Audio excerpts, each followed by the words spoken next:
Robert Jenrick has defected to Reform, claiming that the Conservatives have broken Britain.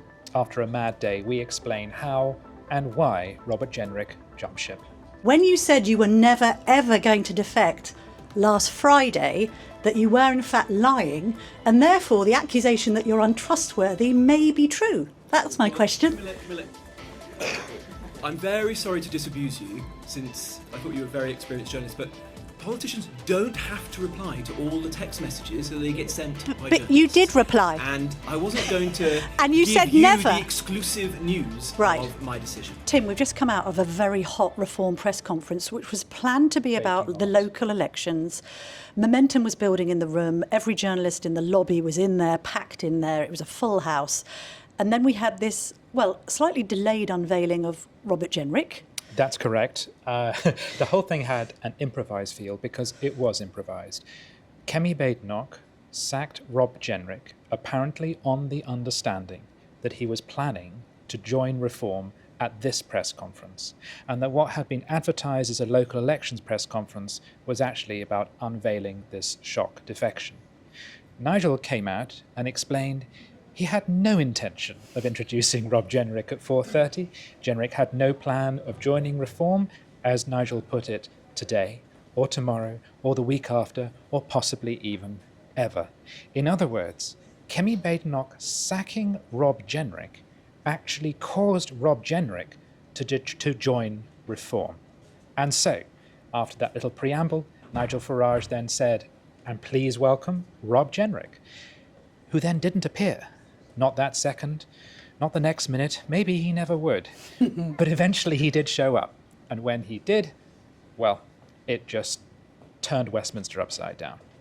Let's have a listen to what Mr. Genrich had to say and the reasons behind his choice to leave the Conservatives, which he pointed out he'd been a lifelong member of. Nigel was all too often a lone voice of common sense. When the first boat started crossing, who was in the channel saying that it was outrageous? They laughed at him. Well, they're not laughing now. Nigel has stood for the real change that we need now as a country for over a decade, frankly, for most of my adult lifetime. If anyone puts party allegiance, personal ambition to one side, he is obviously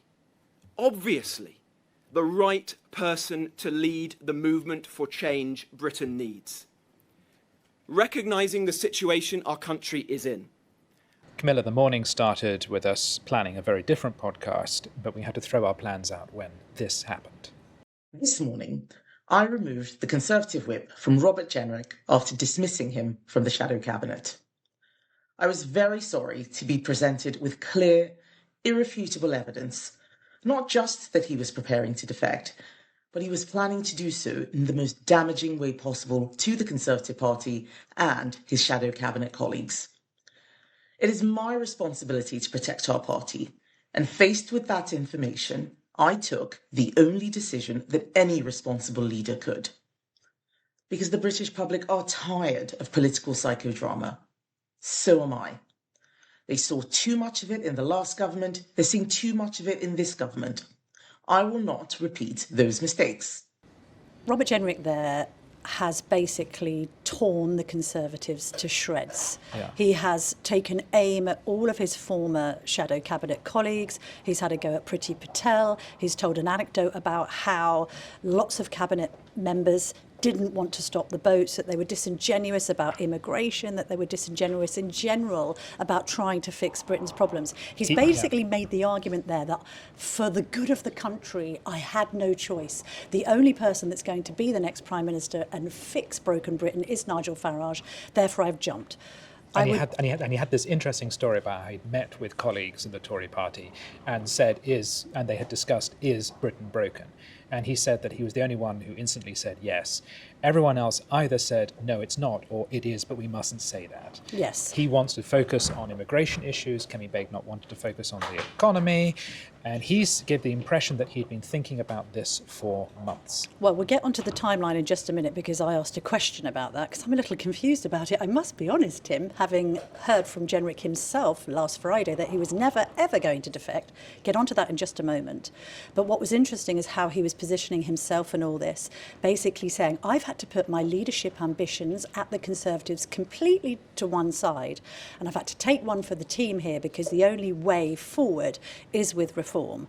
We must note that he doesn't have a chance of winning Newark, really, as a Conservative. The only way he can retain that seat is by being a reformer. And also, there were some questions which I think are legitimate about his leadership ambitions now. He was very careful to say, nobody is getting into reform wanting to usurp Farage. I'm coming here because I want him to be the next Prime Minister.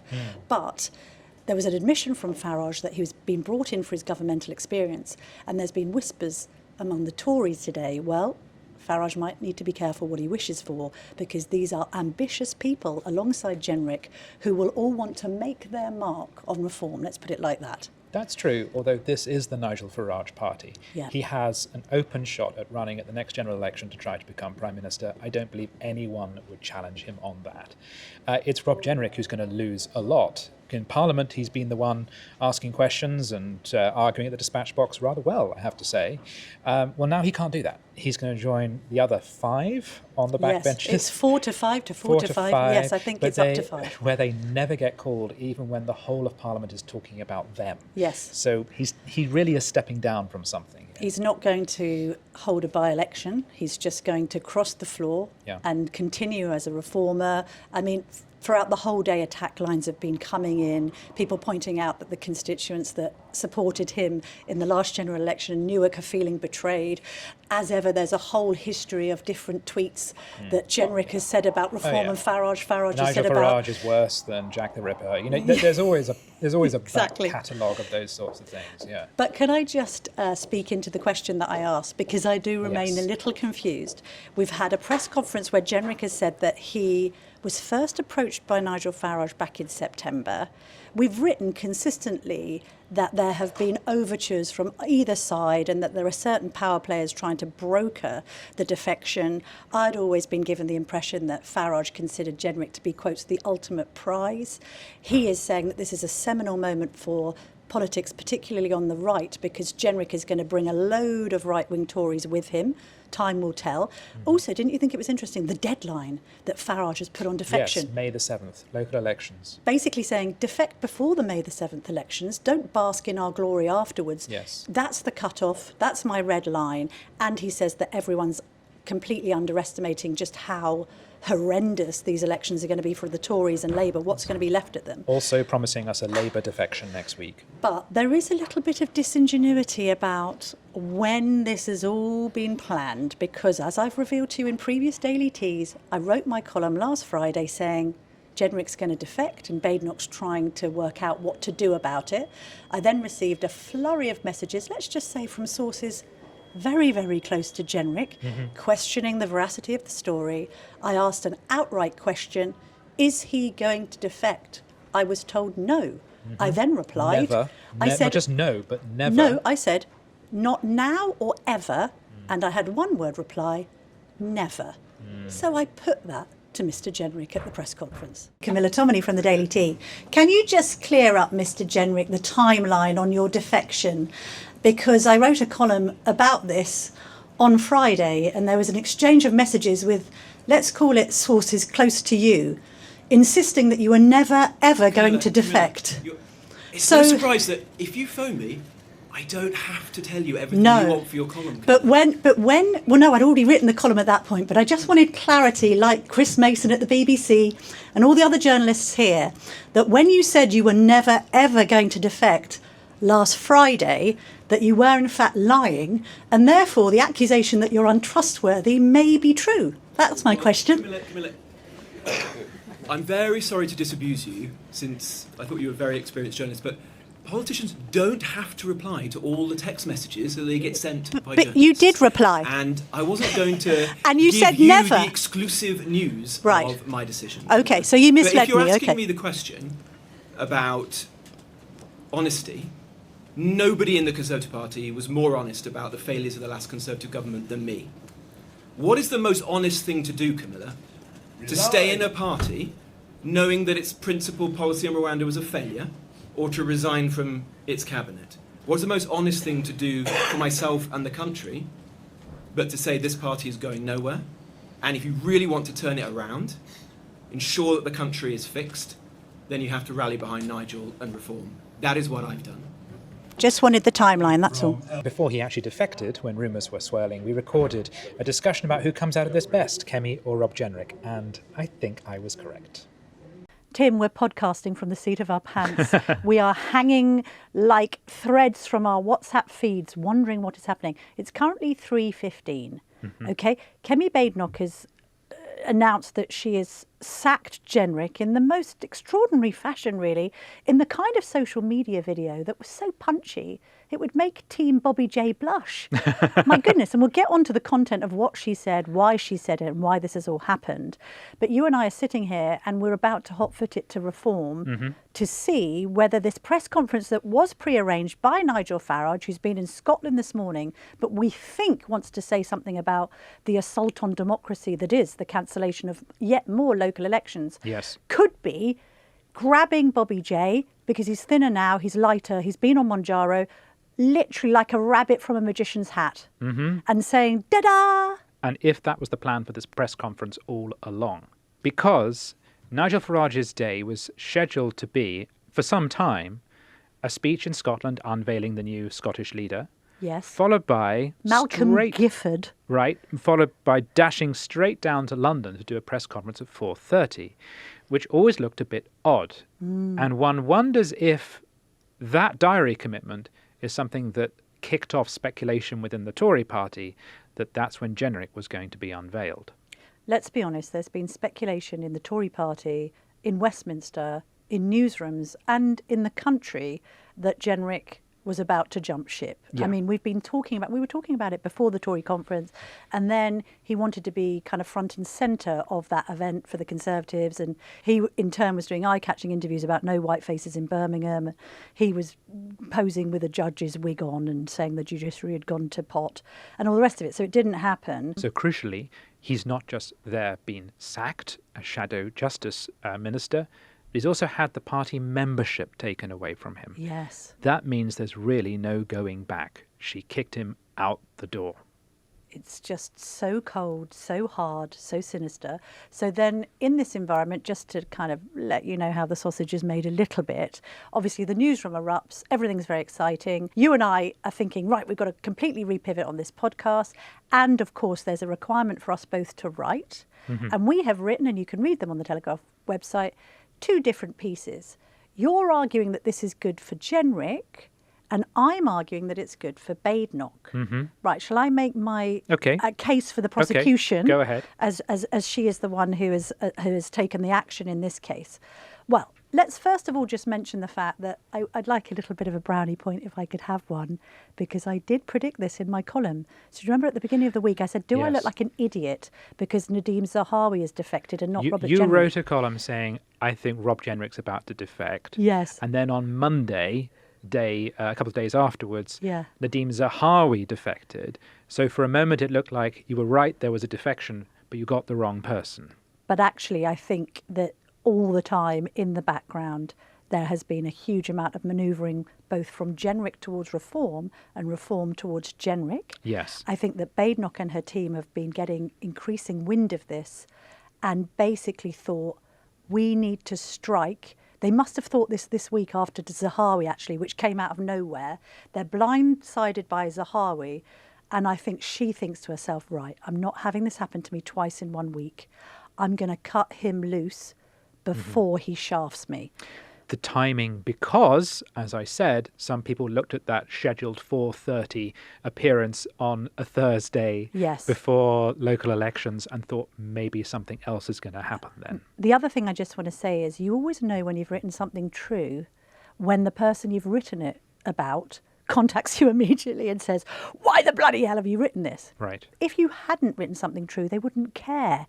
And let's just say... So you're saying Rob Jenrick contacted you? He may have messaged me, but so... Right. Or sources close to Rob Jenrick? Well, both. I was inundated. I was in some kind of message soup on Friday afternoon where I was told in no uncertain terms that there would never... I'd like to quote that, never be a defection. And by the way, the nasty things that I had written, which to be fair, I was attributing to Genrich's critics, that he was once nicknamed generic, that he was a bit leftwards, that he did support Remain, albeit not with that much enthusiasm, that he once signed a letter suggesting that Brexit would be a betrayal, that he once said the only place you win elections from is from the centre, was not what he really ever thought. And how dare I say it? And I thought, oh, you're actually worried about how this column reflects on the feelings within the reform camp. You don't want me writing and reminding people of his occasional flirtations with Camerooni leftism because you want him to be perceived as a fully throated righty. There must be something going on, because why would you care what Farage thinks about him if there's no defection plans? So the whole thing becomes kind of crazier by the minute. My case in support of what Badenoch has done is as follows. She was stuck between a rock and a hard place, is my understanding.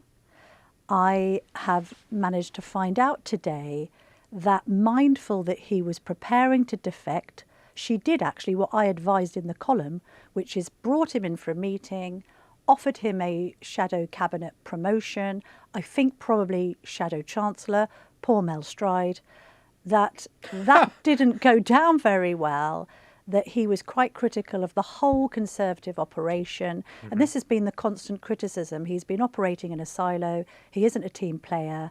I mean, today in my column, I've likened him to Jerry Halliwell, constantly pursuing a solo career and really annoying the scary Spice that Badenoch became today in that video, right?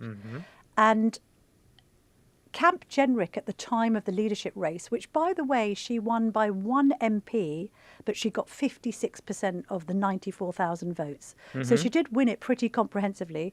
It wasn't a Brexit referendum result, 48 to 52. It was higher than that. Okay. Yeah, Yes, okay. he's popular in the party and all the rest of it. She won it fair and square, even though Mrs. Genrich famously eye-rolled at the victory. She was criticised at the time of being crazy and lazy. What she's shown with this decisive action is that actually, no, She's crazy and fast. she is stopped being unfair, laser focused, Yeah. and determined to escape the shadow of the Tory psychodrama of yesteryear. She knows the party has a reputation for fighting like rats in a sack. She doesn't want to take that into the locals or indeed the next general election. And I think she's also thought, if I've offered to promote him and he's rejected it, then he is on a precipice. There's nothing more I can do for him. I've tried to do the thing of bringing your friends closer and your enemies closer. He's always going to want my job. He's always going to harbour leadership ambitions. He's always going to try and undermine me. Therefore, and just to quote a source, she decided to cut him loose before he, quotes, stabbed her in the face. Wow. Okay. Isn't it a sign of strength to just say, do you know what, Genrich, I've had enough of this. I've had enough of you freelancing as a wannabe bin man in Birmingham on your own social media. Support me. We're either a double act. This is Kemi talking or you? Yeah, maybe me channeling my inner Kemi as I'm getting into the scary Right. Spice role. Right. But it's literally, well, it's two things, isn't it? And sorry to slightly swear, but it's either support me or don't, and if you don't, you're out. And also, by the way, we're all bored of this speculation. Shit or get off the pot. Wow. And I can imagine her using those very words. Thing is, though, she's obviously not in a strong position if she's so desperate to keep him that she was willing to sack her shadow chancellor and offer that job to Rob. Allegedly. Allegedly. If that is true, then she went into this thing and begged him to stay. Right? That doesn't sound like maybe. strength to me. She's always said that the shadow cabinet she has now is not the one that's going to fight the next general election. Interesting. And Well, Mel Stride will take note of that, I'm sure. Okay, let me make the case for Rob. First of all, the whole point of politics is to try and keep your own party together and to persuade people around to your point of view. West Streeting, we all know, is, to quote sources, is planning a leadership race, not plotting. He is planning one. And we've known this for weeks. Keir Starmer doesn't sack him. Because everyone in Parliament is planning a leadership election or considering switching to reform. There are many Tory MPs considering doing that. The art of politics is not driving people out, it's persuading people to stay. And some people might decide that she's failed to do that. Secondly, by taking this route, she has sent a message to any other Tory who considers themselves adjacent to reform or has been publicly talking of a coalition or working with them, people like Jacob Rees-Mogg, that they have no future under her leadership. No, I disagree with that. Well, come in on that point. Let me finish. Okay, fine. Let me come in on that point, Your Honour. Objection. Yeah. She knows that Jacob is a Conservative through and through. She may use him to smooth the way to a post-electoral pact. There are some Tories that just aren't going to leave. But if you have got something really mouldy in your fridge, why do you let it contaminate the rest of the contents? And second of all, just as she has said to the righties, you be careful, you're loyal, it's also a shot across the bows to the closet Lib Dems in that party. Because she's turning around and saying, if you do not support me and my policies, including Caroline Noakes and Andrew Mitchell, you little lefties, have any of them us been expelled leaving from the party? ECHR, she'll expel them before the next general election if they do not support her manifesto. Okay, but she hasn't yet.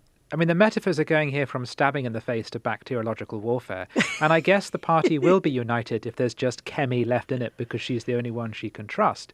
I mean, okay, I'm willing to believe that everything that has been rumoured about Rob Jenrick is true. That he had dinner with Nigel Farage. Smaller dinner because he was on the jabs. It wouldn't be much of a dinner. Nigel would have done most of the eating and the drinking. And the talking. And the talking. And I can also believe that a resignation letter was left around, either by accident or on purpose in order to force this kind of confrontation. Who knows? I'm willing to believe that Genrich has been considering defection and planning it for some time. It's certainly true that he fancies Kemi's job. But look at it from his point of view, right?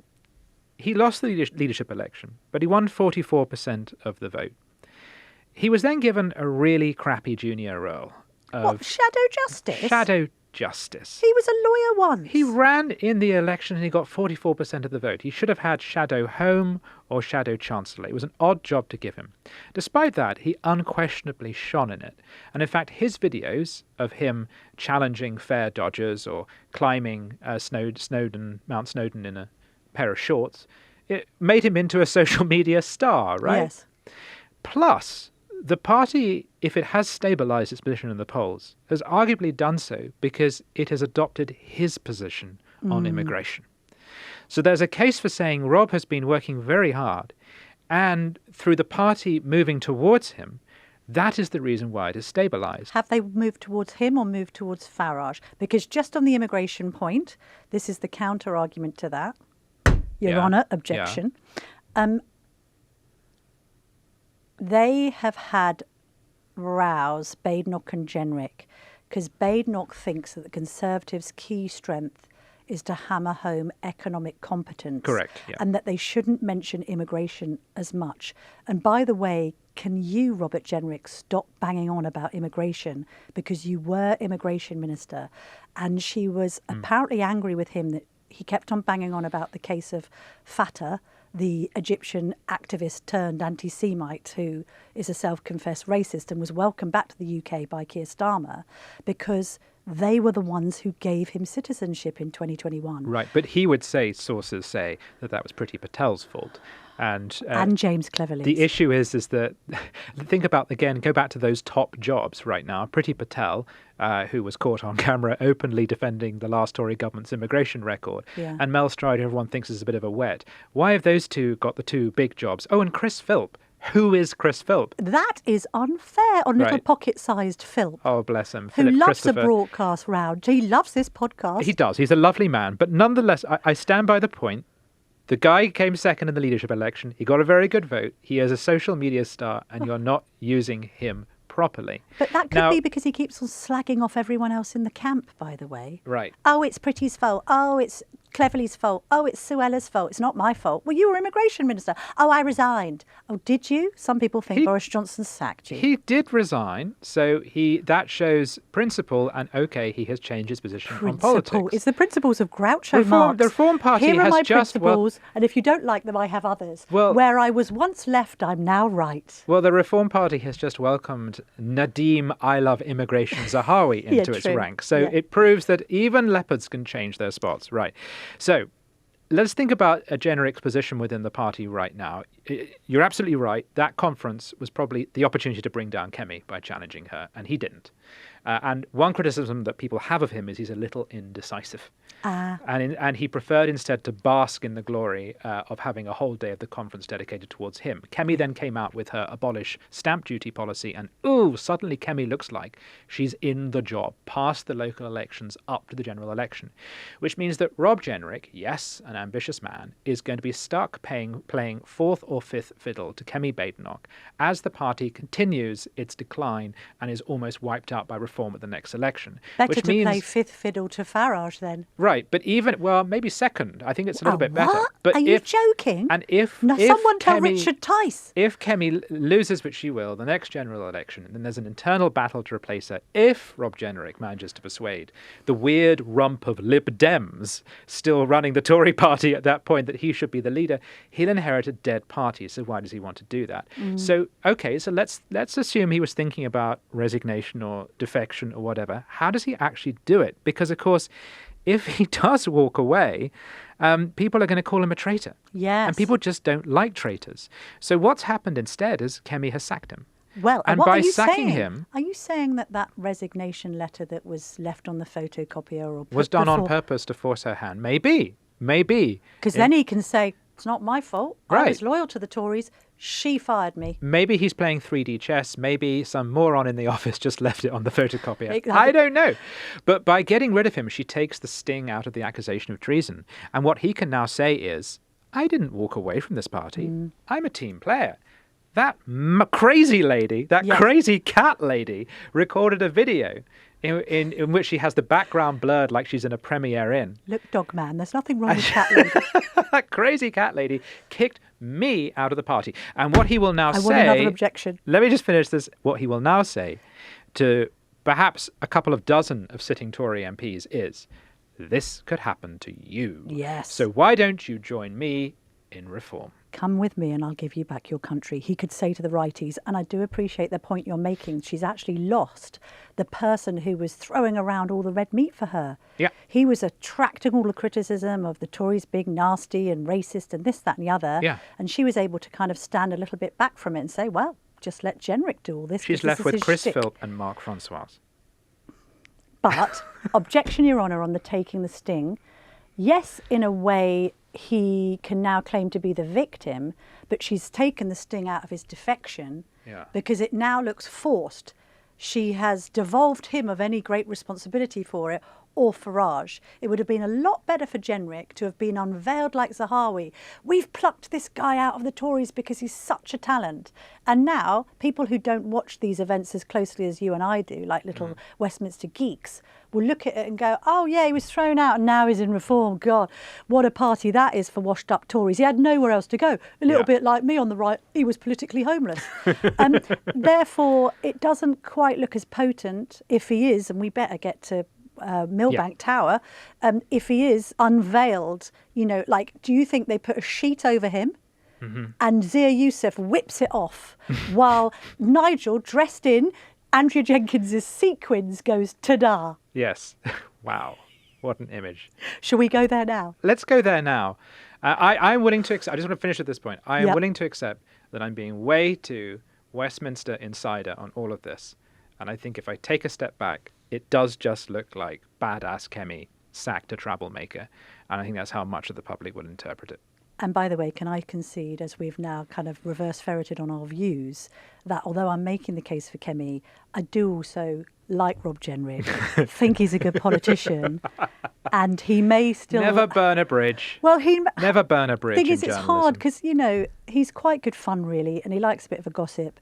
And who knows? He's now going to set his sights, by the way, on the leadership of Reform if he is about to defect, and we're going to run there now. Yeah. And that could pose problems not just for Farage, but for Richard Tice, Zia Youssef, Nadeem Zahawi. They all want to be Chancellor. Apparently Genrich also wants to be Chancellor under a Reform government. And by the way, as you and I know, he's got a very powerful team of advisors around him, Genrich, who are as ambitious as he is. Yes. And so they will set their sights on reform. Yes. And how things are run, making the point, well, we've been in government, we know what we're doing. So Farage might want to be careful what he wishes for here. On the one hand, it reinforces the Tory 2.0 narrative. On the other hand, the whole point of unveiling these Tories is to say to the country, I actually do have people in my pocket who can run things. And I think Rob Jenrick is a plus for Reform in that regard. Right, whatever happens in the next hour, we shall update this podcast. So you'll be hearing the end of this podcast, but the beginning will be different because we'll have gone to... I can't even work it out. But the point is, importantly, as ever, the Daily Tea will be here to cover it every step of the way. Oh, yeah. And we will be back tomorrow, 5 p.m. If you're enjoying our journalism, why not sign up to From the Editor, our free email newsletter? Start your day with the latest news and opinion, plus our bite-sized puzzles. Scan the QR code to sign up free today.